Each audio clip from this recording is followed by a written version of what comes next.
pare.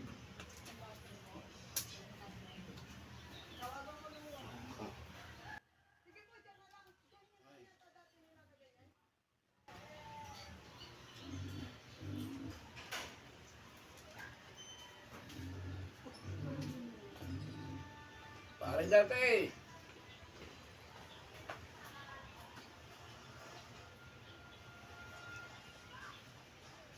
Kasi pare dati, ayata. Nakatulog. Pero para malaking gulay. Palabasa. Wala si pare dati nakatulog yata. Nakatakin ko nga.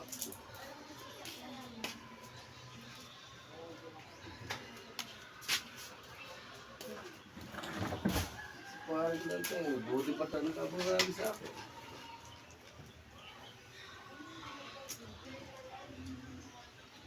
Wala pare, dala ko naman sa'yo. Wala ko naman. Ayan o. Gulay. Pare, dinala kita ng gulay.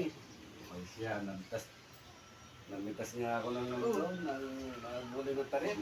Oh, ano yung mga dala mo? Ayan o. Gulay. Ang daya. Ayan yung pangaba ng buhay. Ito, saka ito mga tarimong gulay na ito. Isang upo na nadala ko. Ito na yung mga tarim mo. Sige na sayang at ang magandang ano mo ngayon pare. Pa rin ng ibang mga tao doon. Ayan, ang kalabasa. Hindi na lang kita, pati ukra. Oo nga, alam mo nung nakarang linggo, dito si Paring sa akin. Gusto namin kung dumalaw sa inyo. Eh, plano na magbitas sa ng akin? kulay doon sa inyo.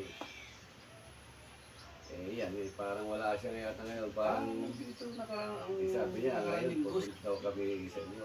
Para Plano niya, plano niyo na pumunta doon. doon. Napadaan ka na pala, pare. Doon siya.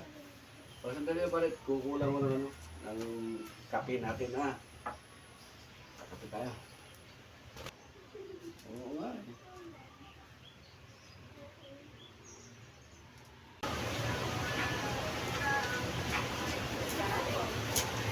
Maraming salamat nga pare sa dala mong gulay. Ang dami naman itong pinala mo. Nag-adi kami kasi ng gulay kaninang umaga, kaya idinaan ko na sa dito, pre. Buti nga pre, diretso yung alin ng gulay mo, no? Talaga naman pag masipag pare, may ami yan, no? Pare, yung mali ko rin mo, nakalagyan.